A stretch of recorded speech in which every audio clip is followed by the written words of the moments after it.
Well, what is perhaps one of the longest comment diatribes that I've seen in a long time in one of my videos has been taking place on one of my videos. The last one I made before I left, though, was itself a response to AnarchoPack, and a commenter came onto that video, I forget her name, basically arguing in favor of worker-owned companies, worker-owned firms rather.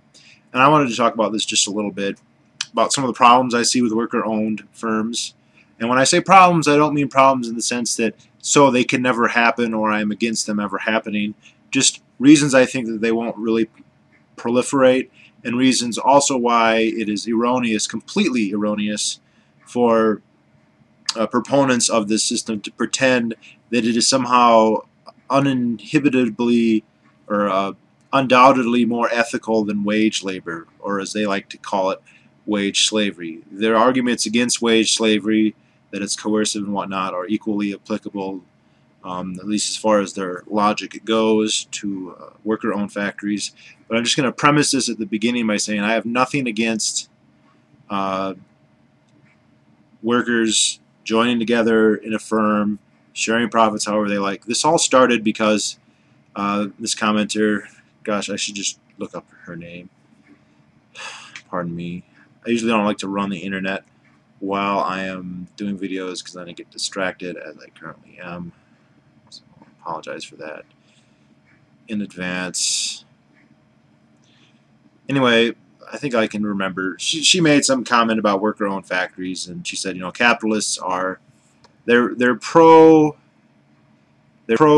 employer but against employees. And my first comment out of many hundreds probably was, I'm not pro worker, I'm not pro capitalist. The cooperative arrangement that people come through when they work together is based on their own individual values, their own individual preferences, what they're looking for, what they're willing to do and not willing to do. Their values are subjective. There's no objective rubric by which I can say what is fair, what is not fair. It's up to them. And because of that, I'm not in a position that I can categorically condemn voluntary transactions. I can condemn involuntary transactions. If someone is being forced to work against their will, I can understand that. But if two parties come to an agreement and they're happy about it, the fact that I maybe have a different personal preference is not grounds for me to condemn that arrangement as coercive or exploitative or whatever, which is the case with pro worker-owned factories. Their proponents, I have yet to meet any, other than maybe some of the mutualists, some of the left libertarians, who, as much as I don't like them, are better on this than like the actual anarcho-socialists, anarcho-syndicalists. They tend to view worker-owned as basically the only game in town, and everything else is vastly inferior and actually morally wrong. So let me just start with some of the problems with a worker-owned factory. First, there is an incentive issue. If the increased productivity that I put forth in effort into a venture is divided equally among all the workers, then there is a loss of my efforts. Likewise, if I am lazy, there is less of a loss of my efforts. So my sloth is spread around, as is any wealth. Now, not all worker-owned factories divide everything evenly, although the rhetoric of egalitarianism is so strong, one has to wonder how they could ever justify not doing that. If they do really embrace egalitarianism and just spread out everything equally, or to each according to his need, then there's a huge incentive problem in firms like this. Why should I work hard if my less able, less willing coworkers are going to get as much of the reward as I am? Likewise, they should just be lazy. If, on the other hand, there is going to be compensation or remuneration based on how much you work, how effective you are, well then A, it's not egalitarian, and B, you are going to have workers who are going to accumulate whatever that remuneration is. Most of these people seem to be talking about money, so they will become wealthier, if not in money, then whatever the coupon resource-based system is. They will those workers who are more productive are going to become more wealthy relative to the less productive workers. Again, that's not egalitarian. And eventually wealth will, not in all cases, but has a tendency to translate into influence and power. The commenter on these videos just was continuous, the free markets are going to centralize, they're going to centralize, they're going to centralize. If you're going to not have performance-based remuneration, if you're going to have just egalitarianism, there's a huge incentive problem. Unless you're just going to assume everyone's going to work hard because they all love each other and blah, blah, blah, solidarity, which is totally unreasonable and contrary to all human experience. If, on the other hand, you're going to have remuneration, productive-based remuneration, well, then you're going to start to have centralization. You're going to have workers who are more productive and who are going to be paid. But that's not the main problem I have with this. The main problem is a problem of startup costs and responsibility. The worker-owned factory assumes that everybody should have and either wants the same amount of responsibility, which is just not the case. I think this is a case where the socialists are just not thinking things through very much. They seem to think of things in terms of, currently we have all these factories that are owned by evil bosses who never do any work. It's amazing to the degree to which they just think capitalists just got wealthy by just sitting behind a desk, which, I mean, if it's that fucking easy, if it's something that just some lazy evil person can just do, then why don't they do it and become wealthy capitalists? I mean, if it's so easy, why don't they do it? But the workers are just going to expropriate the factories, and that'll be that. That'll work if we never ever have to build another factory. If we have to build another factory, well, a capitalist is not going to do it, because if a capitalist knows that his workers are just going to expropriate his firm, which is something anarcho-syndicalists are very enthusiastic about workers being able to do, and if they were ever to have society be as they would like, they would encourage this. There's no reason at all for a capitalist to attempt to build a firm, to accumulate any capital, to get the machines or whatever assembled and then bring in the workforce. None. And so they won't do it. There's no reason for them. These are people supposedly only motivated to get profit, which is true. We're all only motivated to get profit. That's profit in the broad sense, psychic profit. But why would they? They're not going to do it if they're not going to make any profit, if their workers are just going to take the fruits of their labor, so to speak. So what that means is that if new factories need to be built, which I think is a pretty sound assumption to have, then the workers are going to have to come up with the capital themselves. And quite frankly, there's risk involved in that. Whether we're talking about a capitalist economy or a worker-based economy, there's a chance that new capital investment will fail, that will produce a product that no one wants, or a product that's inferior to other things available on the market. Maybe the conditions that warranted it will change. We don't live in equilibrium. There's uncertainty. There's a high probability that the capital investment in new industries will fail.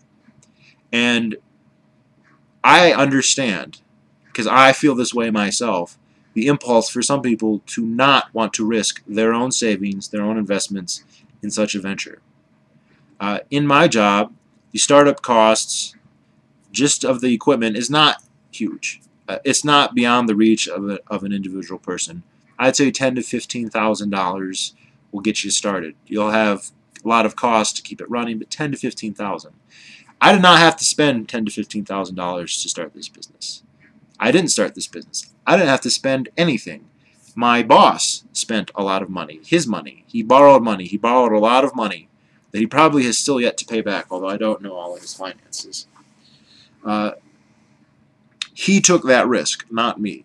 Now, for his capital to work, for all that investment to yield him any returns, he has to have labor. He has to have skilled labor, particularly, which most industries does. So he does not have a monopoly on force in terms of the labor market, because he has already expended all this money. If he does not get labor, he will lose money. And it's not just, labor is not a homogeneous blob. It's funny how egalitarians are all like, yeah, labor, but then they just view the whole thing as just a morass of a teeming mass of totally interchangeable workers, which is just not the case. All employers, even low-skilled ones, need particular types of employees, and once they've invested the capital, they have a huge incentive, because they'll lose money otherwise, to hire them. And so they have to induce them, and the only way they can do that is to offer them some package of remuneration, whether it be all wages or wages and benefits or some combination of the two. That's the only way they can induce them to work for them. And if they don't, then they lose their capital investment. Now, if someone came to me and said, here's a great job, here's how much you can make, but you got to front $15,000 before you do it, I would be very, very hesitant to do that unless I had more than that much in savings and enough that wasn't going to hurt me. That's not wrong. People are usually risk averse, especially with their hard-earned, their stuff that they've worked very hard to accumulate. So, I can understand workers being reluctant to invest their own capital into a resource. But let's say, for instance, that a certain number of workers get together and enough of them are interested in starting a factory, and they do it. They invest their own money. There's not a capitalist, and they do all this themselves. So they get their factory going, and then so they're not only the workers there, but they are also the capitalists. They're also the people who fronted all the capital necessary to start the industry. What happens when they hire additional workers? Say they need additional workers. It's kind of silly to assume that, well, the initial investors are all the labor that's ever going to be required for that particular piece of capital. I think that's an unreasonable assumption. It's much more reasonable to assume, hey, someone else might end up being a worker there. Now, those new workers, do they now own the capital equally with everyone else, even though they didn't front any of the money? How would you feel if you and 10 of your friends all spent $15,000 together, so $150,000, let's say, to start up a business? You work your ass off. You're starting to pay back that initial investment. You hire somebody else, and then he goes, okay, well, I get $15,000 of the capital too. I should get paid exactly the same. I should get the same profits. How is that equitable? It's not. They didn't make any risk. They're just going to get the same reward, though. Huge incentive problem. So the only way, there is an equitable solution, and that is to discriminate and say, okay, you didn't invest the capital, you didn't take that initial risk. We still would like your labor. We'd still like your help. So, here's what we can do instead. And if they agree to it, fine. And if they don't, they can walk away. This, to me, is just an obvious scenario that is going to play out. There's no, it could happen, it will happen. If we're talking about the whole world, or certainly just even the United States, it'll happen millions or thousands of times a year. What's the solution here? You can't have, and I mean, this kind of boils down to, within a particular workforce, the workers are not all equal in any demonstrable sense. They're not all equally able. They're not all equally able, they're not equal workers, and they're not equally interested. Some people don't want a lot of responsibility, and I think it's wrong to say, well, I'd be happy with it, so everyone else should be. They may not. Someone might say, you know what, I'd rather not take the risk and just get paid a little bit less. There's nothing wrong with that. And this is what really kind of pisses me off about these people, is that they seem to think that, well, this is my personal preference, which, by the way, their personal preference is based on a hypothetical imagined land, not any actual experience. Because in actual experience, capitalists take all the risks, or most of the risks. Not all. To live is to risk, but capitalists take most of the risks. I've worked for 4 businesses that went out of business. None of them went out of business while I worked there, but all of them went out of business shortly thereafter. So those businesses were losing money. I worked at a Krispy Kreme Donuts for 2 years. I'm certain that they never made a profit the entire time I lived there. But it didn't matter. I still got paid just the same. I was able to pay for my college, pay for my car, keep myself food, keep myself warm, buy a couple guns, buy a little silver. They were losing money, but they needed to have workers, so in order to hope to maybe someday recoup their losses, which, as it happened, they never did. And then they took a big hit, but it was no skin off my back, which is fine with me. If you had told me, hey, you can get a job here, but you're going to become a part owner, all my wages would have been lost the day the business went out of business. All of them. I would have worked 2 years for nothing, and that's what lots of capitalists end up doing. They end up working years and years and years. For every $1 million that a capitalist has, there's another $1 million that capitalists lost that went off mostly to their labor. That's their biggest single cost. It's always going away, which is fine. The labor deserves the money that they have contracted for. It doesn't matter if the capitalist goes out of business or works really hard and has a dream and it doesn't come to fruition. He still owes his workers money. And they don't owe the difference in any money that's lost in the business unless they decide to become investors, which of course they're welcome to do if that's the kind of arrangement that you have at the business. So, you know, they have this idealized version, but it's really kind of based off of coasting off of the efforts of and the risks taken by capitalists. And then they have the gall to assume that their personal preferences are normative and that anything other than their personal preferences is somehow wrong. Now, they come up with this, hey, it's coercion. If you can work for a boss or starve. If you don't get wage labor, then you won't have any money and you'll starve, and so you're being coerced. They're forcing you into your job. Bosses are forcing you. Okay, well, let's say that you get your paradise and everything is worker-owned. Well, I want to eat, I want to have food, I want to have material goods, so how am I going to have to get them? Are the worker factories just going to give me whatever I want unconditionally, and I can just go and say, oh, you're a worker-owned factory? Here, give me all the things that I want. Are they going to say, sure, go ahead? If that's your plan, and you know, lots of socialists kind of talk about their system as if it will, they try and sell it like this, like everyone will get whatever they want or whatever they need, so to speak.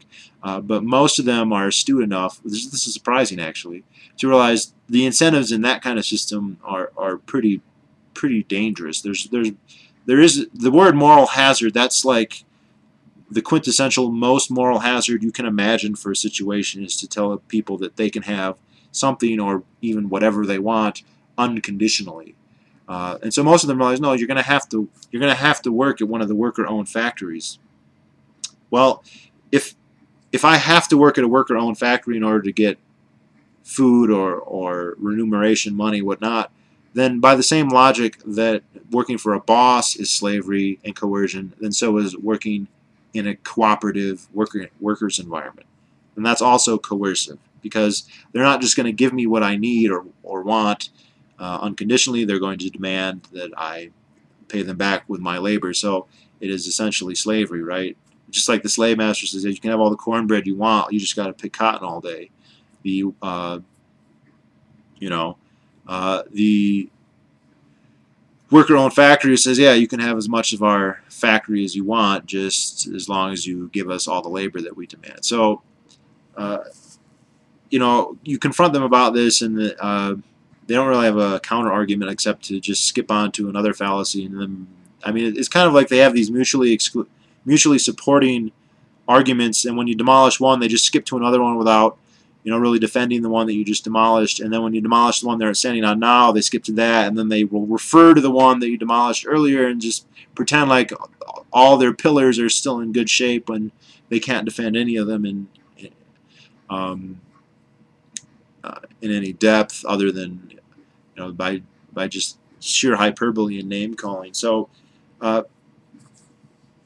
people have a right, like I said, to organize any way they wish to voluntarily, and if that means worker-owned, fine. I just don't think it's going to proliferate, because most people don't want that amount of responsibility, and they don't want that amount of risk.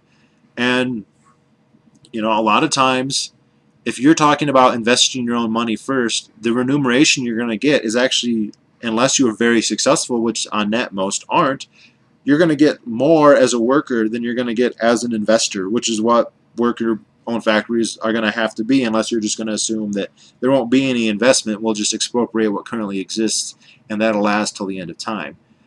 That's totally absurd, but that's kind of the implicit assumption made in the argument that you're never going to have to invest again. You're going to have to invest again, and for those, if you have to invest again, there's the risk that you will not reap a reward for that and that you may actually lose.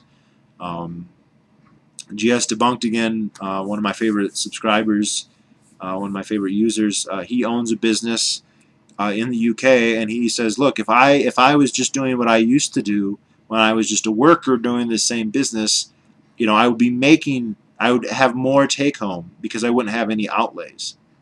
The only way I'm ever going to get more as a business owner than as a worker is this: I'm very, very successful at this, and this is the case. You know, what's the statistic? It depends on the industry, but most businesses fail.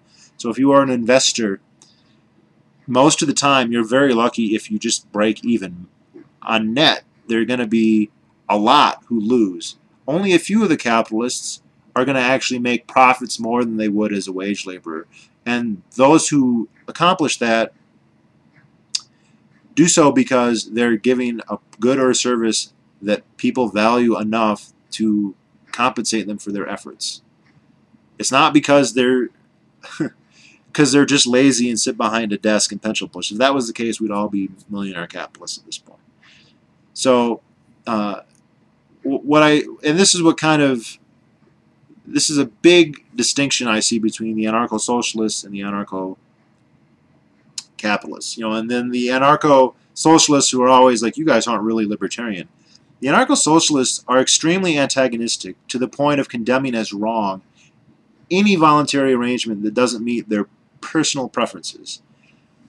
Anarcho-capitalists are very clear that you should be allowed, if you choose and if you want to make it work, a worker-owned factory. Absolutely. You want to have a religious factory, you can do that. You want to have a Mormon factory, you can do that. You want to be self-employed, absolutely. You want to just be a subsistence farmer, fine. You want to be a beggar, that's your choice. It's your choice. And if you want to have a worker-owned factory, go ahead and try. And if you succeed, great, awesome, you're the man. But they don't extend the same courtesy. They will condemn any arrangement that they don't think meets their very subjective, very non-objective rubric for morality that they can't defend. They don't have an objective morality that could condemn wage labor without also condemning whatever remunerative scheme they're proposing also. So, you know, they want to talk this game about how they're all libertarian, but they don't believe in freedom. They believe that everybody has to be a cookie cutter of them. And anybody who's not deserves to be, that's kind of vague. I mean, it's clear that they think that they can expropriate any property that they think is not managed in a way that they approve. So if you were to become a capitalist, they would be happy overthrowing you. If you were a worker in a capitalist factory and you did not want to, you know, consent to the situation they're proposing, it's not clear what they would do. I'm sure some of them would be more than happy to liquidate such workers. Others would just, I don't know what they would do. So this is another example of the anarcho-syndicalists, the socialist libertarians, so-called, you know, really showing their true colors. The also interesting thing is these social anarchists, their hatred for the state is so minimal, it's to be laughed. I mean, this commenter, the worst thing she could say that the state has done is impose austerity. So butchering millions of people, not so bad. Not paying morale and welfare, that's a crime. And so they're inflicting austerity on us, but they're not inflicting a police state. You know, who's going to prevent, and this is what I thought was ironic, if you wanted to start a worker-owned factory now, who would stop you? It would be the government.